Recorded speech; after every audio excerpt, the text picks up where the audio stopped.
Assalamualaikum warahmatullahi wabarakatuh. Alhamdulillah, salatu wassalamu ala Rasulillah wa ala alihi wa ashabihi wa man tabi'ahu wa mawalah. La haula wa la quwata illa billah. Saudara-saudaraku yang dirahmati Allah Subhanahu wa taala, setiap manusia pasti pernah punya masa lalu yang buruk. Maka dari itu, jangan pernah kita menilai tentang keburukan seseorang yang pernah dia lakukan di masa lalu. Sebab di saat Allah sudah membukakan pintu hidayah kepada saudara kita yang mungkin menurut kita orang itu pelaku maksiat, pelaku kemungkaran, namun di saat Allah sudah membukakan pintu hidayah kepada orang yang dia kehendaki, maka tidak menutup kemungkinan Allah hapuskan seluruh dosa-dosanya di masa lalu. Rasulullah SAW menyampaikan dalam sebuah hadis, khairun nas man tada umruhu wa hasuna amaluhu. Sebaik-baik manusia adalah manusia yang di saat Allah panjangkan umurnya, diberikan kelapangan waktu, asanya Allah panjangkan, semakin panjang pula amal kebaikannya. Wa syarrun nas man tada umruhu wa sa'a amaluhu. Seburuk-buruk manusia adalah manusia yang ketika Allah panjangkan umurnya, bukan semakin panjang amal kebaikannya, malah justru semakin meningkat kemaksiatan dan dosa yang dia kerjakan. Maka dari itu setiap manusia pasti punya masa lalu. Saat ini siapapun yang menurut kita baik, bahkan diri kita saat ini terlihat baik di mata orang karena saat ini Allah menutup aib kita, maka jangan pernah kita disibukkan diri kita dengan mengoreksi kekurangan orang lain. Rasulullah mengingatkan kepada kita, tuba liman saghoda wa aibuhu an uyuban nas. Berbahagialah orang yang dia memiliki kekurangan, memiliki kekhilafan, dan dia disibukkan dengan kekurangannya sendiri, sehingga nggak sempat lagi dia mengurus kekurangan orang lain, menghinakan orang lain dengan kesalahan dan perilaku yang mungkin menurut kita itu tidak baik.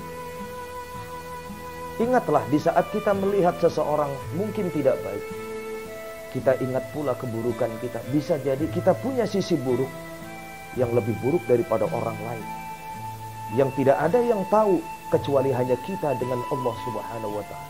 Maka kita tidak boleh menjudge seseorang dengan perilaku yang dia miliki saat ini.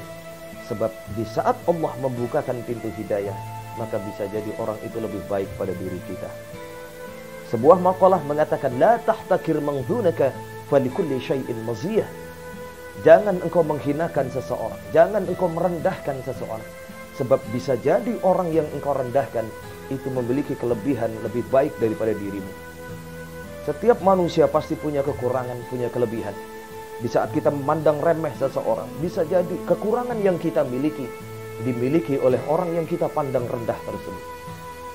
Maka jangan pernah kita menilai sesuatu yang pernah dialami oleh orang tersebut di masa lalu. Berusahalah kita untuk bijak menilai seseorang. Di saat kita terjebak pada satu sifat, ingin mengoreksi kekurangan orang lain, berusaha istighfarlah, mohon ampun kepada Allah, sibukkan diri kita dengan kekurangan kita sendiri, sehingga kita nggak sempat lagi mengurus kekurangan orang lain. Saudaraku yang dirahmati Allah Subhanahu wa ta'ala, ingatkah kita dengan satu kisah seorang pelacur yang Allah angkat kemuliaannya di akhir kehidupan orang. Di saat dia menolong seekor anjing yang kehausan, seorang pelacur dia masuk ke dalam sumur. Di saat dia kehausan, dia meminum air yang ada dalam sumur tersebut. Namun apa yang terjadi ketika dia naik ke atas, dia melihat anjing yang sedang menjulur-julurkan lidahnya ke panah. Pelacur tersebut merasa ini anjing butuh pertolongan, dia kehausan. Lalu dengan kemurahan hatinya, pelacur ini turun kembali ke dalam sumur, lalu kemudian dia ambilkan air dari sepatu yang dia pakai saat itu. Kemudian dibawa ke atas, diminumkan kepada anjing tersebut. Kebaikan seseorang yang menurut manusia itu sepele, menurut manusia itu tidak seberapa, ternyata jika Allah menyukai amalan tersebut, maka bisa jadi itu yang akan menghapuskan dosa-dosa di masa lalu. Dan di akhir kehidupan seorang pelacur ini yang menurut manusia mungkin pada umumnya hina pekerjaan, namun ternyata mendapatkan tempat di sisi Allah, karena di akhir kehidupannya dia menolong hanya dengan seekor anjing.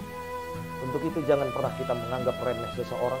Di saat Allah sudah membukakan pintu maaf, pintu taubat kepada seseorang, maka Allah akan menghapuskan dosa-dosa yang pernah dia kerjakan di masa lalu.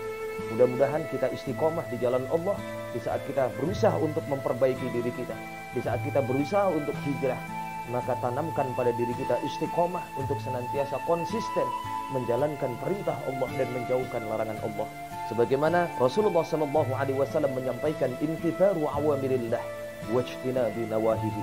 Di setiap kali kita beribadah sholat Jumat, khatib selalu berwasiat kepada kita, tingkatkan kualitas ketakwaan kita kepada Allah dengan cara apa? Konsisten menjalankan perintah-perintah Allah, wajtinabu nawahihi, dan konsisten pula meninggalkan larangan-larangan Allah. Untuk itu wahai saudara-saudaraku, kawan-kawanku, kaulah muda yang ingin berhijrah ke jalan Allah, jangan pernah merasa diri kita hina di mata Allah. Sebab Allah maha menerima taubat seseorang. Innallaha tawwabur rahim. Allah itu maha menerima taubat seseorang. Jadi jangan pernah kita berkecil hati dengan kesalahan, dengan dosa yang pernah kita kerjakan di masa lampau. Sebab Allah akan membersihkan seluruh dosa-dosa kita, asalkan kita tubu ilallahi taubatan nasuha. Kita berjanji untuk membenahi kehidupan kita, memperbaiki kesalahan-kesalahan yang pernah kita lakukan di masa lalu. Mudah-mudahan kita selalu diberikan keteguhan hati kita untuk bisa menjalankan perintah-perintah Allah Subhanahu wa ta'ala. Amin ya rabbal alamin. Wallahul muwaffiq ila aqwamit thoriq wal 'afwu minkum. Assalamualaikum warahmatullahi wabarakatuh.